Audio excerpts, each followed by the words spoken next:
Mga kababayan, alam nyo ba na marami sa atin ang nangangarap manirahan sa ibang bansa?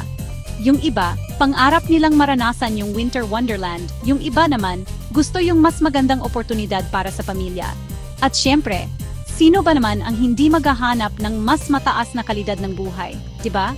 Kaya naman sa video na to, samahan nyo ako at tuklasin natin ang 10 bansa na kinikilala sa buong mundo na magagandang tirhan.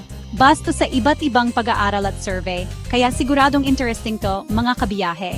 Tara na at simulan na natin ang ating world tour. Baka dito nyo pa mahanap ang dream destination nyo. Simulan natin sa Canada. Kilala ang bansang ito sa mataas na quality of life at pagiging welcoming sa mga immigrants. Dito pantay-pantay ang trato sa lahat, kabayan ka man o hindi. Sunod naman ang land down under, ang Australia. Dito, balanced ang trabaho at buhay at sobrang friendly ng mga tao. Parang lagi kang nasa bakasyon. Kung mahilig ka naman sa adventure at kalikasan, New Zealand ang para sa'yo. Imagine, breathtaking landscapes at relaxed na pamumuhay. Parang nasa pelikula ka lagi. Sa Switzerland naman, seguridad at kalinisan ang bida. Mataas din ang standard of living dito, kaya naman isa ito sa mga pinakamahal na bansang tirhan sa mundo. Kung dekalidad na edukasyon at healthcare naman ang hanap mo, Germany ang sagot dyan. Libre ang tuition fee sa mga state universities at world-class ang mga ospital. Sa Sweden naman, prioridad ang pagkakapantay-pantay at kapakanan ng lahat.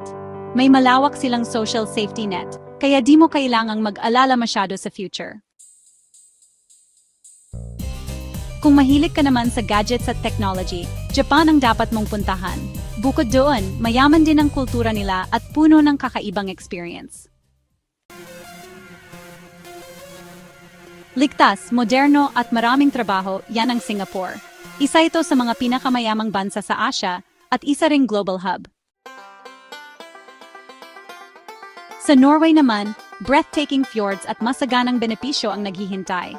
Isa rin ito sa mga pinakamasayang bansa sa mundo, ayon sa mga pag-aaral. At syempre, hindi pwedeng mawala ang Netherlands. Kilala sila sa pagiging open-minded at efficient public transportation. Dito, pwede kang magbisikleta kahit saan. Ayan mga kabiyahe. Yan ang 10 sa mga bansang kinikilalang magagandang tirhan sa buong mundo. Iba't iba ang kanilang mga katangian at kultura, kaya naman siguradong may babagay sa'yo. Pero syempre, mahalagang mag-research pa rin tayo at alamin kung ano ang pinakaswak sa ating pangangailangan at kagustuhan. Saan sa mga bansang ito ang gusto mong tirhan? Comment below. At kung may iba ka pang alam na magandang bansa, i-share mo na rin sa amin. Hanggang sa susunod na biyahe, mga kabiya.